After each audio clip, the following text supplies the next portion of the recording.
सुल्तान, ये रोटी तुम्हें ध्यान से ले जानी है। यदि आज भी तुम रोटी नहीं ले जा पाए तो तुम्हारे मालिक तुम पर बहुत ज़्यादा गुस्सा हो जाएंगे। सुल्तान खाने की पोटली को मुंह में दबाकर खेतों की तरफ चल पड़ता है। सुल्तान एक बहुत ही वफादार कुत्ता था, लेकिन अब वह बूढ़ा हो चुका था, जिसकी वजह से अब वह किसी भी जानवर से लड़ नहीं सकता था। जरा रुकिए बरखुरदार, छिप छिप कर कहाँ चले जा रहे हो? जरा पीछे मुड़कर भी तो देख लो, कुछ हमारा भी सेवा सत्कार कर दो। अरे भाई, मुझे तो लगता है ये आज फिर से कुछ स्वादिष्ट भोजन लेकर जा रहा है। अरे जैकी, तुम जल्दी से जाओ और इस बुढ़े कुत्ते से इसकी पोटली को छीन कर ले आओ। अरे भाई, तुम मेरी मजबूरी का फायदा मत उठाओ, मेरी पोटली को मत छीनो। यदि आज तुमने मेरी पोटली को छीन लिया तो मेरा मालिक बहुत ज्यादा गुस्सा करेगा, वो मुझे अपने घर से बाहर निकाल देगा। तुम मुझ पर रहम करो भाई, मुझे जाने दो। अरे रे रे रे, तुम तो कितने मासूम हो बुढ़े कुत्ते, तुम्हें तो प्रार्थना करना भी नहीं आता। यदि हम तुम्हें ऐसे ही जाने देंगे तो हम क्या खाएंगे? आप लोग तो खुद शिकार करके अपना पेट भर सकते हैं, ये खाना किसी दूसरे का है, इसे मत छीनो। तो चुपचाप इस पोटली को यहाँ पर रखकर चला जा, नहीं तो हम तुझे मार मार कर अधमरा कर देंगे। इतना कहकर तीनों सियार गुस्से में सुल्तान की तरफ बढ़ते हैं और सुल्तान के ऊपर टूट पड़ते हैं। फिर उसकी खाने की पोटली को छीन लेते हैं और वहां से चले जाते हैं। बेचारा सुल्तान घायल हो जाता है। जैसे तैसे बेचारा उठता है। हे भगवान, आज फिर से उन दुष्ट सियारों ने मेरा भोजन छीन लिया। अब मैं क्या करूं? यदि मैं फिर से बिना भोजन लिए मालिक के पास गया तो पता नहीं मेरा क्या होगा, लेकिन और कहीं मैं जा भी नहीं सकता, मुझे मालिक के पास ही चलना होगा। इतना सोचकर सुल्तान घायल अवस्था में ही अपने मालिक के पास पहुंच जाता है। कुत्ते की हालत को देखकर सेठ समझ जाता है कि आज फिर सुल्तान ने उसका खाना खो दिया है। अरे दुष्ट, क्या तू आज फिर से अपना खाना दूसरे को खिलाकर आया है? तुझसे कार्य भी ढंग से नहीं हो पा रहा है। तू तो कितना मक्कार है। चल निकल जा यहाँ से। मैं तुझे और ज्यादा दिन तक हराम का भोजन नहीं खिला सकता। इतना सुनकर कुत्ते की आंखों में आंसू आ जाते हैं, लेकिन बेचारा बूढ़ा सुल्तान कर भी क्या सकता था। वो चुपचाप वहां से जंगल की ओर चला जाता है।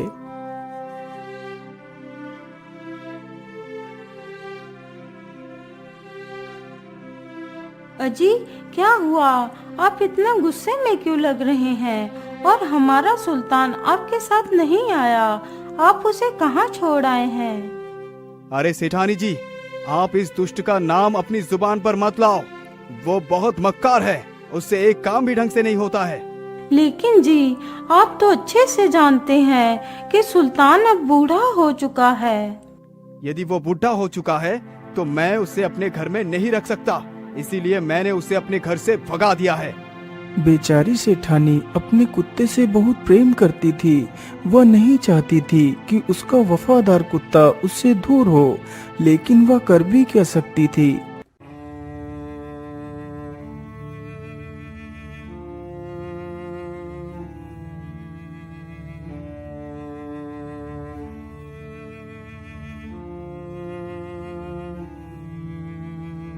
बेचारी सेठानी रात भर उस सुल्तान के बारे में ही सोचती रहती है। मैं ऐसा करती हूँ, कल सुबह ही सुल्तान को ढूंढने के लिए जाती हूँ।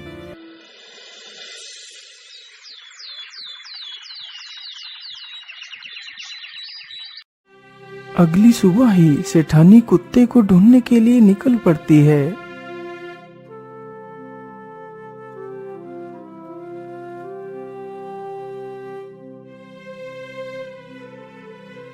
हे भगवान, पता नहीं मेरा सुल्तान कहाँ चला गया। तभी सेठानी की नजर एक पेड़ पर पड़ती है। उसी पेड़ के नीचे सुल्तान बैठकर रो रहा था।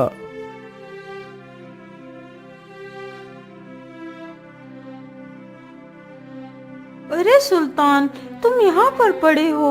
मैं तुम्हें पता नहीं कहाँ कहाँ ढूंढ रही थी। चलो मेरे साथ। सेठानी की यह बात सुनकर बेचारा सुल्तान अपनी मालकिन के पीछे पीछे चल देता है।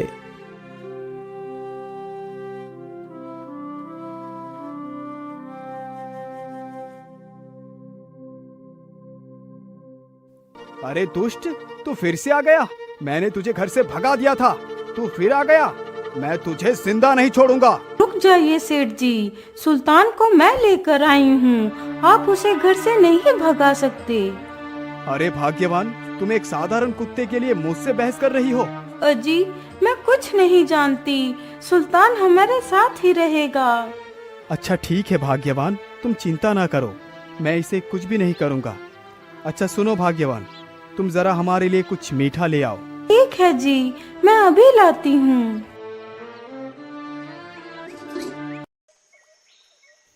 अरे शेर सिंह, तुम मेरी उस पुरानी वाली बंदूक को संभाल कर ले आना। आज रात को मैं इस सुल्तान को हमेशा के लिए मौत की नींद सुला दूंगा।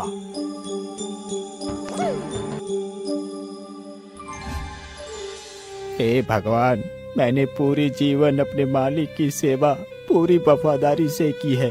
क्या मेरा बूढ़ा होना ही मेरा गुनाह है? हे प्रभु, अब मैं क्या करूं? मैं ऐसा करता हूं, अपने मित्र भालू के पास चलकर सहायता मांगता हूं। ये सारी बातें सोचकर सुल्तान जंगल की तरफ चल देता है। कुछ दूर चलने के बाद वह अपने मित्र भालू के पास पहुंच जाता है।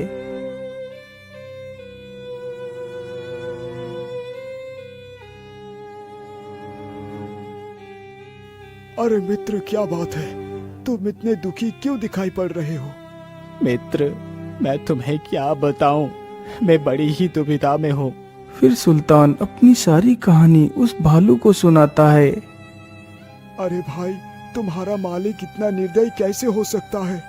तुमने अपनी सारी जिंदगी अपनी मालिक के नाम कर दी, लेकिन तुम्हारे बुढ़ापे में उसने तुम्हें ही मारने तक की धमकी दे डाली।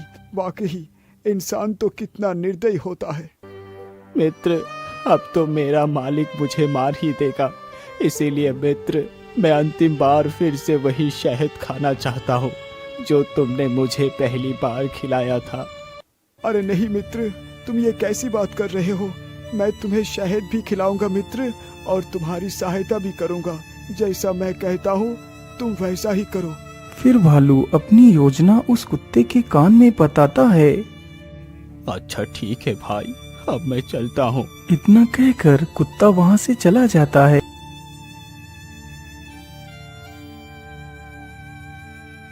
अरे सुल्तान, मैं खाना बनाने के लिए जा रही हूँ। तुम वीर का ख्याल रखना। इतना बोलकर सेठानी घर के अंदर चली जाती है। सुल्तान वहीं पर बैठा रहता है।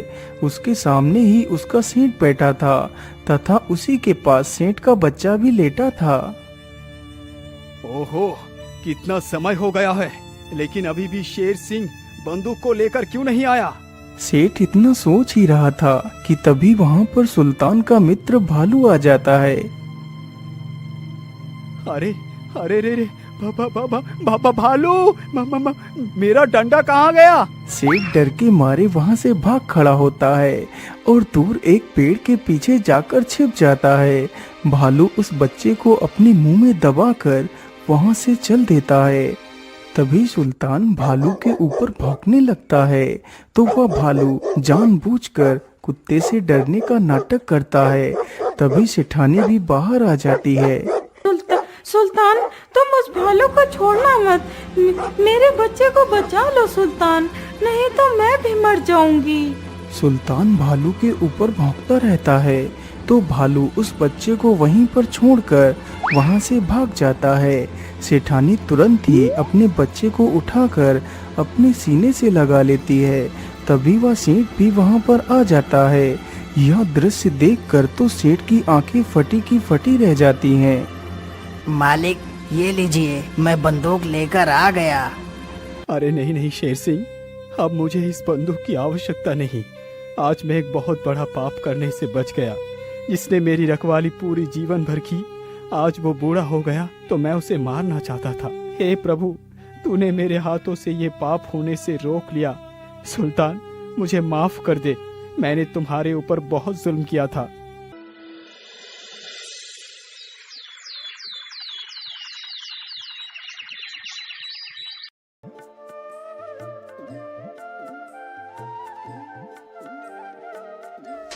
अरे मित्र, तुमने मेरी बहुत मदद की है। तुमने मुझे मरने से बचा लिया। मैं तुम्हारा ये एहसान कभी नहीं चुका सकता। अरे मित्र, तुम कैसी बात कर रहे हो? मैंने तो अपना फर्ज निभाया है। सच्चा मित्र वही होता है जो मुसीबत के वक्त काम आए। अच्छा मित्र, अब मैं चलता हूँ, मुझे देर हो रही है। इतना कहकर सुल्तान वहां से वापस चला जाता है। उस दिन से सेठ कहीं भी जाता था तो साथ में सुल्तान को भी जरूर ले जाता था।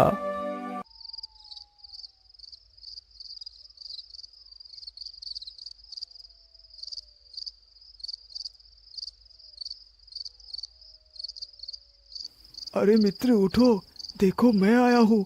क्या तुम सो रहे हो? अरे मित्र, तुम इतनी रात्रि में यहाँ पर क्या कर रहे हो?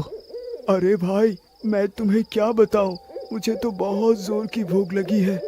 आज तो मुझे कोई भी शिकार नहीं मिला है।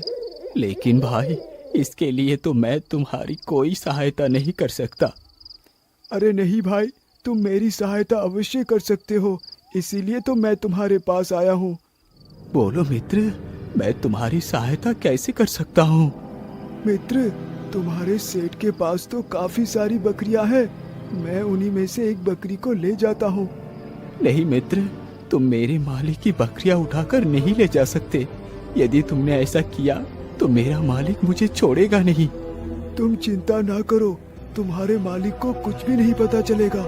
इतना कहकर भालू चुपके से जाता है और सेठ की एक बकरी उठाकर ले जाता है।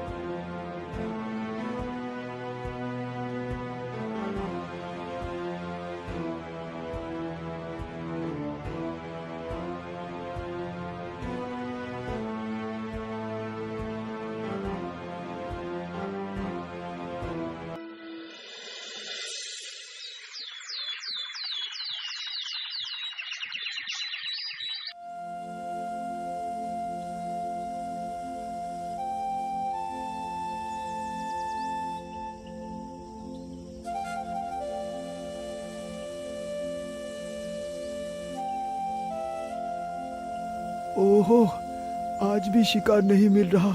क्या करूं? शिकार नहीं मिला तो खाऊंगा क्या? मैं तो बेकार में ही इतनी मेहनत कर रहा हूं। चलो अपने मित्र के पास ही चलता हूं।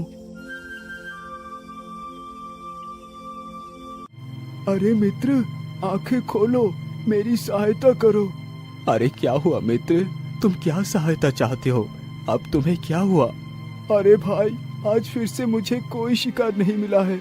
कृपा कर मुझे एक बकरी ले जाने दो। लेकिन मित्र, मैं लेकिन कुछ नहीं मित्र, मुझे मना मत करो, मुझे जाने दो। इतना कहकर भालू फिर से जाता है और एक बकरी को उठाकर ले जाता है। बकरियां खा खा कर तो भालू की शिकार करने की इच्छा ही खत्म हो गई थी। अब तो उसे बिना मेहनत के ही शिकार मिल रहा था। वह रोज रोज कोई नया बहाना बनाकर जाता और बकरी को उठाकर ले जाता।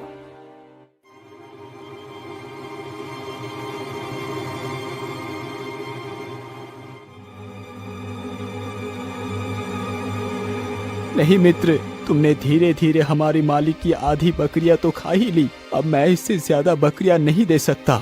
मुझे माफ कर दो, मैं तुम्हारी इससे ज्यादा सहायता नहीं कर सकता। इतना कहकर कुत्ता भालू के ऊपर भौंकने लगता है। तभी कुत्ते की आवाज सुनकर उसका मालिक डंडा लेकर बाहर निकलता है।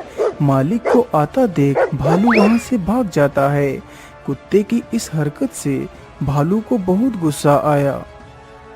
ये कुत्ता तो कितना दुष्ट निकला। मैंने इसकी इतनी मदद की, लेकिन इसने मेरी मदद करने से इनकार कर दिया। मैं इससे जिंदा नहीं छोड़ूंगा। मैं इससे अपना बदला जरूर लूंगा।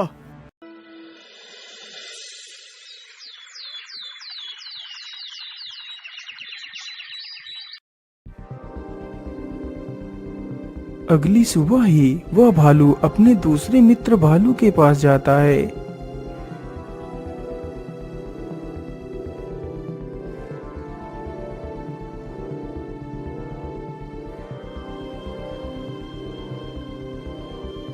अरे भाई, आज रात हमें उस दुष्ट कुत्ते को मारना है, तभी हम दोनों उन मोटे और स्वादिष्ट बकरियों को खा पाएंगे। आधी रात जैसे ही गुजरती है तो दोनों भालू उस कुत्ते को मारने के लिए निकल पड़ते हैं। सुल्तान बेचारा बाहर ही बैठकर सो रहा था। आहट होते ही उसकी आंखें खुल जाती हैं तो देखता है सामने उसका मित्र भालू और एक दूसरा भालू भी खड़ा हुआ है।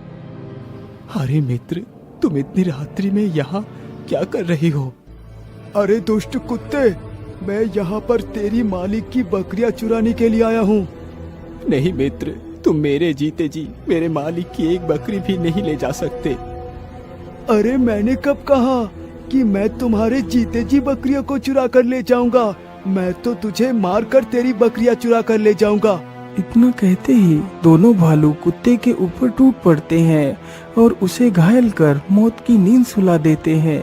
इस प्रकार बेचारा सुल्तान उन दोनों भालुओं के हाथों मारा जाता है।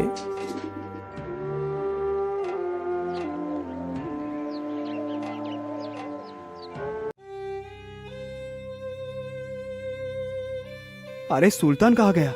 रात में तो सुल्तान यहीं पर सोया हुआ था। अरे सुल्तान तो पेड़ के नीचे पड़ा है। इतना बोलकर सेठ पेड़ के नीचे जाकर देखता है तो सुल्तान मृत अवस्था में पड़ा हुआ होता है। अरे सुल्तान, ये तुम्हें क्या हो गया? तुम्हें किसने मारा? मैं उसे जिंदा नहीं छोड़ूंगा। अरे भाग्यवान, तुम जरा बाहर आकर देखो, हमारे सुल्तान को किसी निर्दय ने मार डाला है। सेठानी भी अपने मृत कुत्ते को देखकर रोने लगती है। दोस्तों, मेरा इस कहानी को बनाने का सिर्फ यही उद्देश्य है कि हमें अपने हितैषियों को उनके मुश्किल समय में भी नहीं छोड़ना चाहिए।